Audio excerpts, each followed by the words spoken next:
Battle for Pennsylvania continues with the Trump legal team continuing their fight for what's right amid alleged voter fraud and mail-in ballot problems. President Trump vows the election is far from over.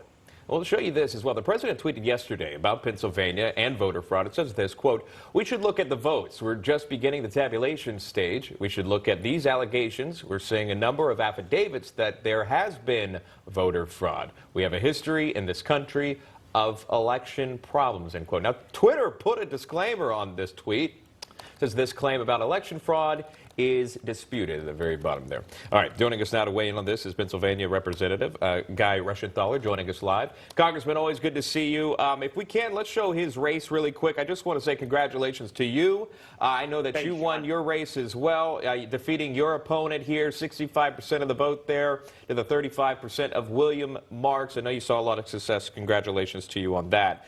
I want to jump right into this one here. The voting systems that were tabulated, the Dominion systems. There's a lot of talk about this, Congressman. What do you know? What have you seen in Pennsylvania about the possibility of these Dominion voting systems switching names, switching ballots? What have you heard?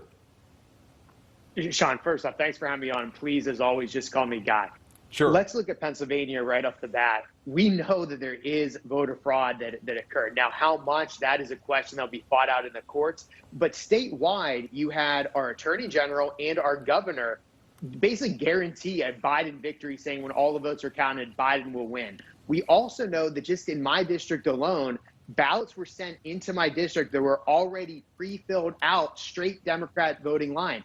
If you look in the Sean Parnell-Conor Lamb race, you had two huge treasure troves of ballots that were found that were overwhelmingly almost 100% filled out for Biden and the Democrats. That's a swing district. Statistically speaking, that is a near impossibility.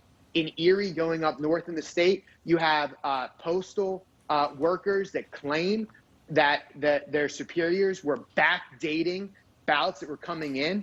And then in Philadelphia, of course, you had the fact that poll workers or poll watchers were not allowed access. When they were allowed access, they had to stand well away from well over the 6 feet requirement and couldn't actually watch the votes be tabulated. And we know that on election night, President Trump was up over 500,000 votes. I believe it was about 674,000 votes. The fact that this lead has been eroded to basically 0.5%, very suspect. And just one more thing while I talk about the stats. You had two statewide row offices. Rarely in Pennsylvania did they go Republican. We picked up 2 statewide offices, and yet we didn't win the presidential. Statistically speaking, that is abnormal. That does not usually happen in Pennsylvania. Plus, we lost 0 seats.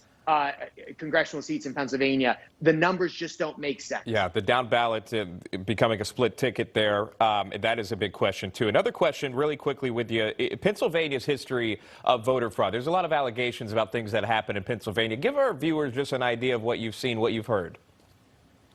Well, voter fraud here is constantly an issue, whether you're talking about downtown Pittsburgh or whether you're talking about the Philadelphia issue, just something that you have to overcome. We know that there were individuals that were dead that miraculously registered to vote and mailed in a vote. We also know that in some precincts, we're being told there was over 100% voter participation. We're still working to confirm that, but clearly that would be indicative of voter fraud. So we know that we have to usually overperform as Republicans in a lot of these areas to win come election night. I'm excited to see where this lawsuit goes because, again, if there was voter fraud, we need to know about it. And for every illegal ballot that is counted, it dilutes every legal ballot that was counted. So we've got to fight this vigorously. And if we don't call the Democrat machines out on this fraud, then in future elections, they'll know they can get away with it. Yeah. And future Republican presidents will be undermined. Guy, I got a few seconds left with you. Where are we now in terms of counting the votes in Pennsylvania? Are we still waiting on Philadelphia County?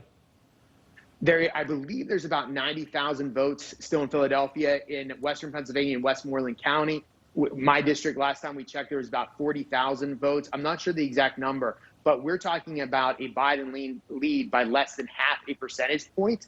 And I think that when you start going to court, knocking out these mail-in ballots, which are the vast majority of the ballots get knocked out in legal challenges, that lead will narrow and narrow, and hopefully President Trump will knock out these illegal ballots cast and prevail in Pennsylvania.